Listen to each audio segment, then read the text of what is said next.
अस्सलाम वालेकुम साथियों, आप लोग का इस नई वीडियो में स्वागत है। आज के इस नई वीडियो में हम क्लास 10 रक्षा हिस्सा दोम का चैप्टर नंबर 2 लाए हैं, जिसका नाम है भाभी जान, जिसके मुसन्नफ़ है यानी राइटर सोहेल अज़ीम अवादी है। तो आप भाभी जान जो है ये अफसाना है। क्या है? अफसाना है। याद रखिएगा, इसको लिखने वाले मुसन्नफ़ जो है सोहेल अज़ीम अवादी है। तो अफसाना किसे कहते हैं आप लोग को हम बता दिए हैं। तो इससे पहले वाला वीडियो में इसका खुलासा भी किया था। उसका उर्दू का सबसे पहला अफसाना जो है नसीर और खदीजा जो है 1903 ईस्वी में लिखा गया है, जिसके मुसन्नफ़ है राशिदुल खैरी। ये भी याद रखिएगा, आपको एग्ज़ाम में अगर पूछेगा तो आप इसे टिक करके आइएगा।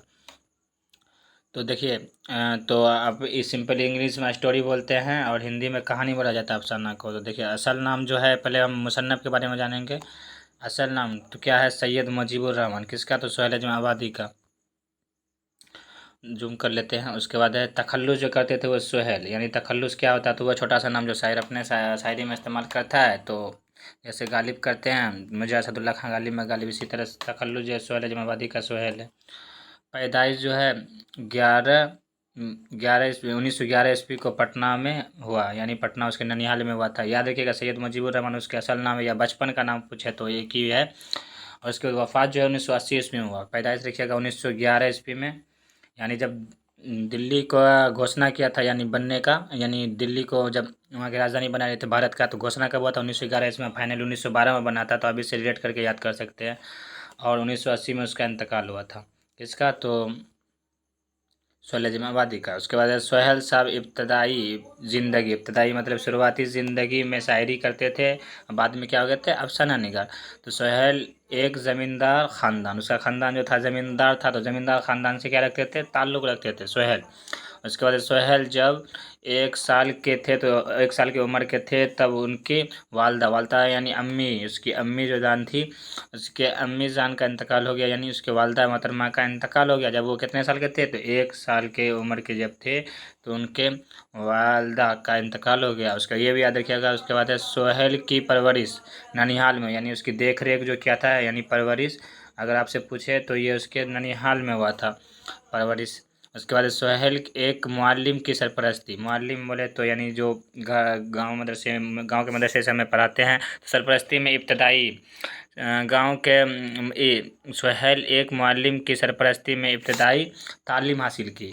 तालीम यानी बेसिक तालीम हासिल किया एक मुअल्लिम के सरपरस्ती में, निगरानी में। उसके बाद एक नेक्स्ट पॉइंट है सोहेल का आबाई, यानी सोहेल साहब का आबाई वतन शाहपुर भदोल है, जो कि पटना जिला में वाक़ शाहपुर भदोल। याद रखिएगा उसका आबाई वतन। उसके बाद सोहेल ऑल इंडिया रेडियो, ये कंपनी है, ऑल इंडिया रेडियो में मुलाजिमियत किया, यानी नौकरी किया, यानी जॉब किया। किस में? अगर पूछेगा सोहेल अज़ीम अवादी के बारे में तो वो ऑल इंडिया रेडियो में किया था।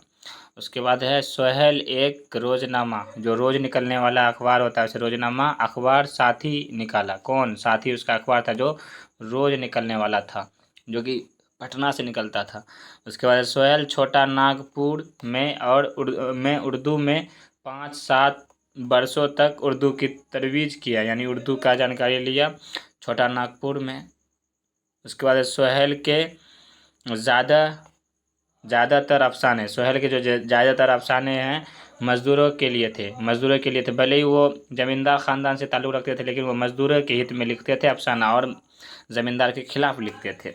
उसके बाद सोहेल के तख़लीक़ात में 3 अफसानी मजमूए हैं। पूछेगा कितना है? तो 3 है। कौन कौन है? एक उसका याद रखिएगा, हर साल एग्ज़ाम में आता है, 4 चेहरे। याद रखिएगा, अलाव, आदमी के रूप। 3 अफसानी मजमूए। कितना? 3 में आप लोग का हम तीनों का नाम बता दिए। उसके बाद है क्या क्या है? तो 4 चेहरे, फिर से एक बार देख लीजिए, अलाव और आदमी के रूप। ये जो सोहेल साहब के 3 अफसानी मजमूए हैं। उसके बाद है सोहेल साहब ने एक नावल लिखा जिसका नाम है बेजर के पौधे। क्या? बेजर के पौधे। याद रखिएगा, किसका नावल है? तो सोहेल अज़ीम अवादी का है। नावल है। क्या है? नावल अलग होता है, नावल है। वो सब जो थे अफसानी मजमूए थे, अलाव, 4 चेहरे, आदमी के रूप, वो अफसानी मजमूए हैं, यानी अफसाना मजमून की जमा है। उसके बाद सोहेल के अफसानों का तादाद, अफसानों की गिनती जो है यानी तादाद यानी 125 तक है, यानी 125 तक वो अफसाना लिखे थे। उसके बाद सोहेल साहब का इंतकाल 1980 ईस्वी में हो गया। उसके बाद हम भाभी जान जो है ये अफसाना है, ये बताएंगे कि जो कि भाभी जान जो एक सामाजिक अफसाना है, एक सामाजिक अफसाना है जो हमें इसमें बताते हैं। इसमें रुकैया भाभी नाम की एक भाभी जान रहती है, उसके देवर अख्तर रहते हैं, और रुकैया भाभी के जो शौहर यानी अख्तर के भाई जो है वो जेल में बंद होते हैं, क्योंकि वो सियासत की वजह से उसे बार बार जेल जाना पड़ता है। तो घर में वो अकेले रहते हैं भाभी जान, और उसको घर में उसके 2 बच्चे होते हैं, तो उसकी वो परवरिश करते हैं और घर को चलाते हैं। तो उसमें एक सम्मी नाम की एक लड़की रहती है जो कि उसके वो यानी वालिद और वालदा नहीं हैं, तो उसकी भी यानी परवरिश यानी भाभी जान यानी रुकैया भाभी ही करती है। तो वो अपने उसके परवरिश के लिए अपने जेवरात को भी बेच देती है। तो ये एक प्रकार का सामाजिक अफसाना है। तो आप उससे पूछेंगे कि भाभी जान के शौहर बार बार जेल क्यों जाते थे, आपके क्वेश्चन है किताब में दिया हुआ है।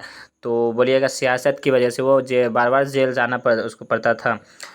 तो सम्मी नाम की लड़की के लिए वो खर्च उठाती है भाभी जान। उसमें देखिए उसका किरदार जो है यानी आपका किरदार पूछेगा तो भाभी जान है, जिसका नाम है रुकैया भाभी। भाभी जान का नाम क्या है उसमें चैप्टर में, रुकैया भाभी। उसके बाद दूसरा जो है अख्तर, क्या है अख्तर जो है उसके भाभी जान के शौहर है, ई सॉरी बोले तो देवर है।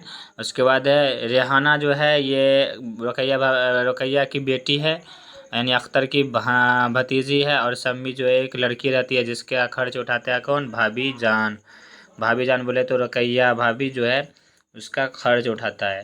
तो ये एक सामाजिक अफसाना है जो हमारे बहुत से में यानी किस तरह वो मान ली कि बेगर पति यानी बेगर यानी शौहर का घर को कैसे चलाती है, ये अफसाना में हमको सीख मिलता है। तो एक जिम्मेदारी लेके वो अपने मतलब की ज़िंदगी बिताती है, और वो ट्यूशन भी पढ़ाती है, और उसे जो खर्च होता है वो उसे अपनी घर का गुजारा करते हैं। तो आई होप आप लोग को वीडियो पसंद आया होगा। ये चैप्टर का मैंने पूरा खुलासा कर दिया है, तो इस नेक्स्ट वीडियो में इसका हम ऑब्जेक्टिव करवाएंगे। तो वीडियो कैसा लगा कमेंट में ज़रूर बताइए। वीडियो अपने फ्रेंड को ज़रूर शेयर कर दीजिए। वीडियो देखने के लिए धन्यवाद।